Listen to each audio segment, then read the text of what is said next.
పూస ఇరుకుతుంది. కరెక్ట్.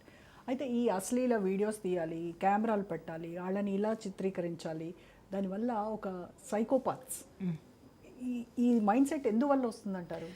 అమ్మ ఇక్కడ ఎక్కడా కూడా నేను మళ్ళీ మొదటికే వస్తాను. నేను ఈ మధ్య తీసుకున్నటువంటి ఆ సబ్జెక్ట్ మీదకే వస్తా. ధర్మం, జనాలకి న్యాయం జరగచ్చు, ధర్మం లేదు.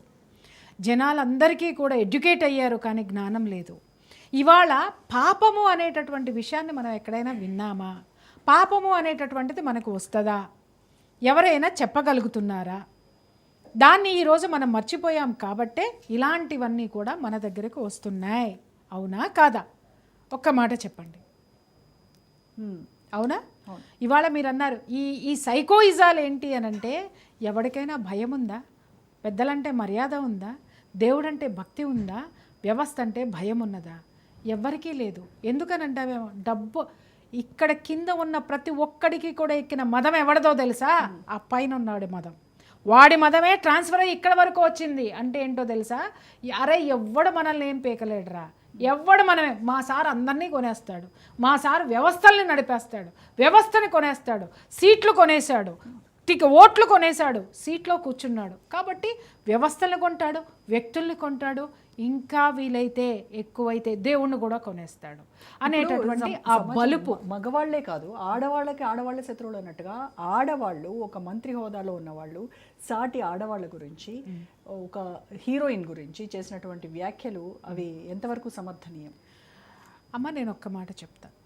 నీలో ఆడతనం ఉంటే, నీలో నీ మీద నీకు గౌరవం ఉంటే, నువ్వు నిజంగా నిజాయితీగా ఒక స్థాయికి వచ్చి ఉన్నట్టయితే, ఒక బాధలో ఉన్నటువంటి ఒక ఆడదాని బాధను అర్థం చేసుకుంటావు.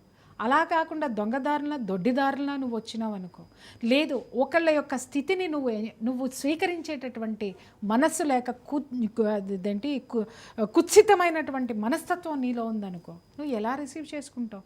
నువ్వు పెరిగిన వాతావరణం, నిన్ను పెంచిన తల్లిదండ్రులు, లేదా నువ్వు భయపడనటువంటి ఈ సమాజం అనుకోవచ్చు. నేను చెప్పిన ఇన్సిడెంట్ మీకు ఫ్లాష్ అయింది కదా, దేని గురించి మాట్లాడుతున్నాను అంటే, ఆ హీరోయిన్కి ఆ ఇన్సిడెంట్తో అసలు సంబంధమే లేదు, కానీ దానిలోకి ఆ హీరోయిన్ని లాగేసి మాట్లాడినటువంటి. కొంచెం లీడ్ ఇస్తారా? హీరోయిన్ సమంత గురించి ప్రజెంట్ మంత్రి కొండ సురేఖ చేస్తారు. అసలు వీళ్ళ గురించి అసలు మనం చర్చించి ఎందుకమ్మా విలువైనటువంటి టైంని వేస్ట్ చేస్తారు? ఎంతోమంది మనం ఏదో గొప్ప విషయాలు మాట్లాడతామని చెప్పేసి అని చూసే నలుగురన్నా వాళ్ళని ఎందుకు అసలు వీళ్ళని తీసుకొస్తారు? They are no way concern. అసలు మనం వాళ్ళని ఆడవాళ్ళు అని పిలవద్దండి దయచేసి. నిజంగా పిలిచి ఉన్నట్టయితే కనుక, నిజంగా వాళ్ళ ఆడవాళ్ళు అయితే ఇంకొక ఆడదాన్ని తీసుకొచ్చి నువ్వు చెప్తావా?